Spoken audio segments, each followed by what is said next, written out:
How you doing? Today we're going to be talking about long stay setups in your RV. Let's talk about it.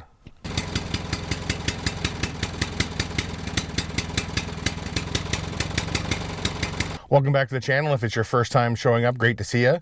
If you're returning, I'm glad to see you again.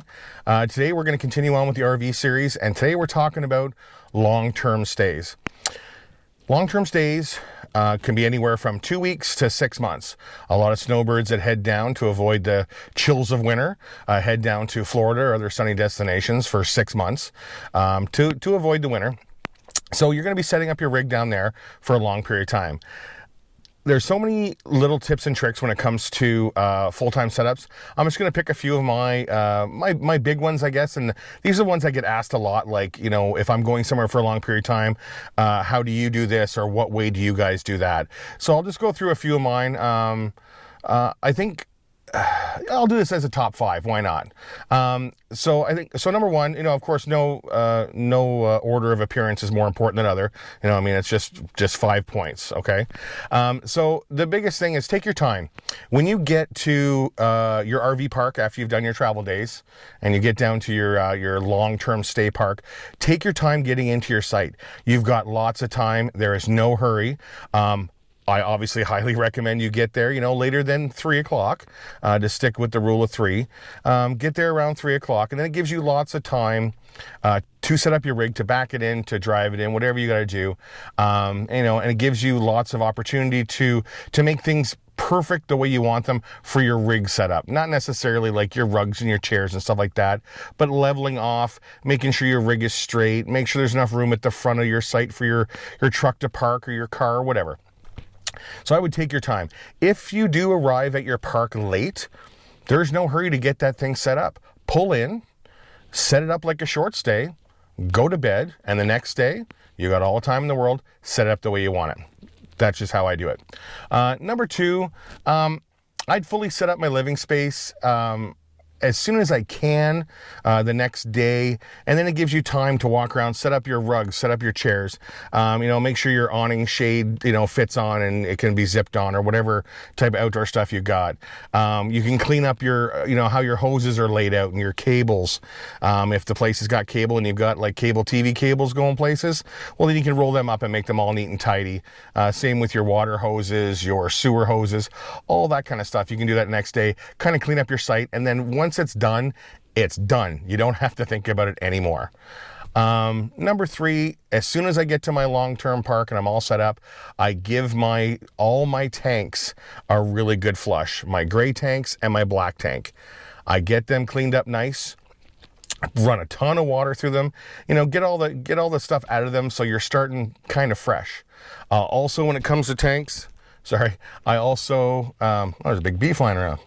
Anyway, I also drain my freshwater tank completely and get all of the water out of it that I had in there for my travel days. My 1/3, you know, tank of water that I had in the rig from, you know, when I left, you know, my home province to get down to Florida. I drain that completely, and then I fill it right up to the top.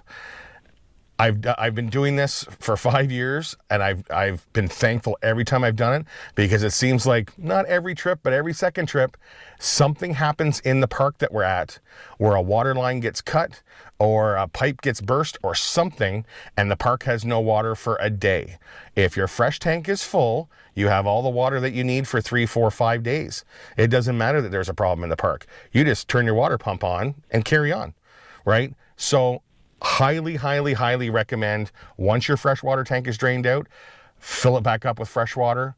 And then, you know, if you're not using that tank of water every once in a while, you know, if you're not using it because something's gone wrong in the park, if the tank is still full at, say, you know, the 3-week mark, turn your water pump on, use a whole bunch of water out of that tank, put a whole bunch of fresh water back in, and then just start again. That's what I do. It works great. It's a great safety net. The next thing I would do is I put my wheel covers on, and if you have double axles, like a double axle trailer, like a 5th wheel or a travel trailer, I use, I think they're called X-Chocks, and they go between the axles and it provides stability. It takes away a lot of the shaking in the rig. There's lots of different brands, but I think they're called X-Chocks. I would look into them. I love them. They do actually work very, very well. the last thing for the long-term stay, and I've had this conversation with a few people that have said, oh my God, we went to this park and it was the worst park ever. And, you know, we were there for like, 3 months and it was the worst experience of our lives. The biggest thing to remember is you've got wheels. You know what I mean? You've got your trailer, you got your truck, you got your Class A, whatever. You've got wheels. And I understand that sometimes finding a park, for a long-term stay is hard. You know, I mean, in the snowbird area and stuff like that, like sometimes finding a place for 6 months is very difficult. But you know what? When it comes right down to it, life is too short to be unhappy. So if you don't like the park you're in, like, you know, I'll give you an example. If you don't like the area of the park that you're in, if you're, you know, beside some people that you just can't get along with, right? Or they can't get along with you, or they've got yappy dogs, or they're younger and they party all night long or whatever. And you want to stay in the park, but you don't want to be there anymore, go talk to the office. Ask to be moved. You don't need to explain yourself. You can just say, hey, look, I'm not feeling it where I am. I'd like to move over to the west side of the park, or farther towards the north side where the pool is, or whatever. You don't need to explain yourself. You just ask to be moved, and you know, most parks, they will try to accommodate you.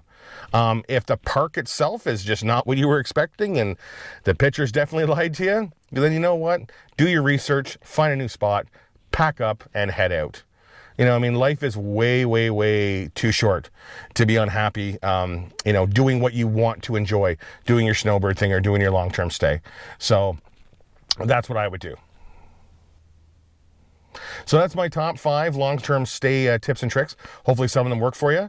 Hopefully, you know, you can try some out, you know, change up your game if you're already snowbirding. Stay tuned to the channel. We're going to be doing more RV-centric videos. I'm going to do a whole series.